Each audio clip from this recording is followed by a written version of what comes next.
सकारात्मक सोच की कहानी, सफलता का रहस्य। एक बार की बात है, एक गांव में प्रज्ञा प्रकाश नाम के एक विद्वान महोदय रहते थे। धन्य धान से तो संपन्न थे ही, लेकिन ज्ञान उनके पास इतना था कि दूर दूर से लोग अपनी समस्याओं का समाधान करवाने के लिए उनके पास आया करते थे। अनुभव और ज्ञान से प्रज्ञा प्रकाश लोगों की समस्याओं का समाधान करते थे, इसलिए सभी लोग उन्हें गुरु जी कहकर संबोधित किया करते थे। एक दिन की बात है, एक नवयुवक गुरु जी के पास आया और बोला, गुरु जी मुझे सफलता का रहस्य बताइए। मैं चाहता हूँ कि मैं भी आपकी तरह विद्वान बनकर अपनी गरीबी दूर कर सकूं।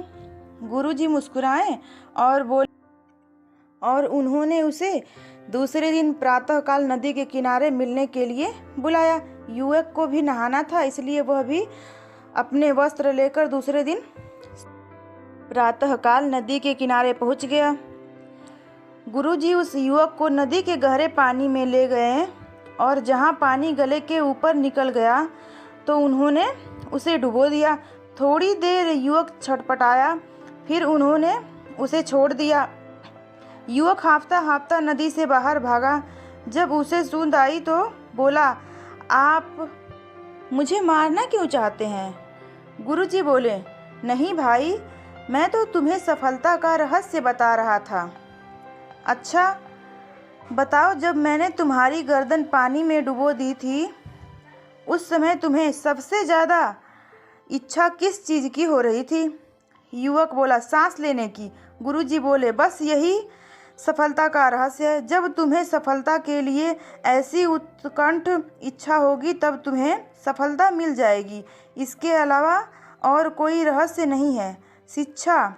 दोस्तों, आप जीवन में किसी भी चीज़ को पाना चाहते हो तो उसे आपका बेइंतहा चाहना ज़रूरी है। मतलब हर समय आपको उसे पाने के बारे में सोचना चाहिए। अगर ऐसा नहीं है तो शायद आप उसे देर से पाओ या शायद ना भी पाओ। हमेशा रचनात्मक और विद्यात्मक सोचें, नकारात्मक ना सोचें। जब सोचने की बात आती है तो ज़्यादातर लोग ये नहीं समझ पाते हैं कि क्या सोचना चाहिए। किसी भी सोच के दो पहलू होते हैं, एक विद्यात्मक, दूसरा नकारात्मक। दोनों का मतलब लगभग एक सा होता है, लेकिन इनका दिमाग पर असर ठीक उल्टा होता है। कैसे? तो आइए देखते हैं ये कहानी। एक बार की बात है, एक युवक ने ध्यान की बड़ी महिमा सुनी। उसने सुना था कि ध्यान करने से मस्तिष्क की क्षमता बहुत ज़्यादा बढ़ जाती है। अतः उसने ध्यान की विधि करने की ठान ली। ध्यान करने की विधि सीखने की इच्छा से वह एक योगी जी के पास पहुंच गया। युवक योगी जी से बोला, गुरुजी मुझे ध्यान की विधि सिखा दो। गुरुजी बोले, अच्छा सिखा देंगे, पहले यह बताओ कि तुम्हें कौन सी चीज़ सबसे ज़्यादा अच्छी लगती है? युवक बोला, मुझे गाय और बंदर अच्छे लगते हैं। योगी जी बोले, कोई एक चुन लो। अब वह फंस गया। कभी गाय को सोचता है, कभी बंदर को सोचता है। वह सोच ही रहा था कि काफ़ी देर हो गई। तब तक योगी जी बोले, तू गाय का ध्यान करना, बंदर का मत करना। युवक घर गया और रोज़ ध्यान का अभ्यास करने लगा, लेकिन एक समस्या आ गई। वह जितना बंदर का ध्यान नहीं करने की कोशिश करता, बंदर उतना ही उसके ध्यान में आता था।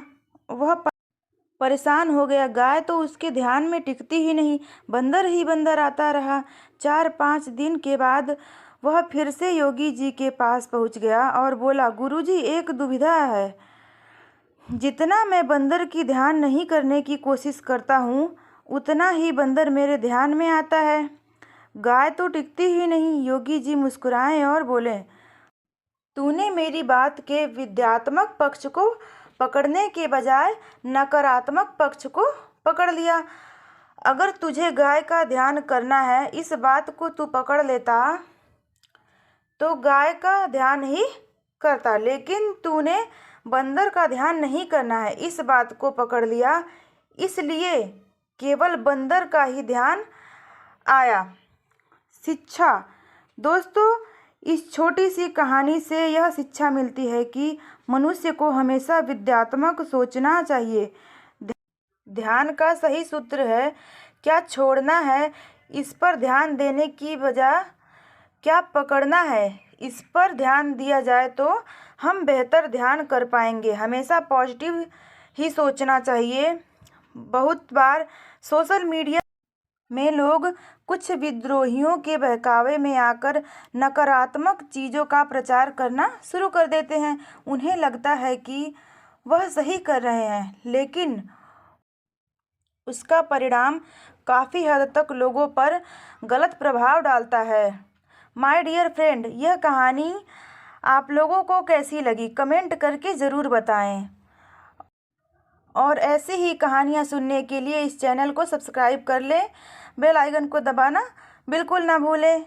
Thank you.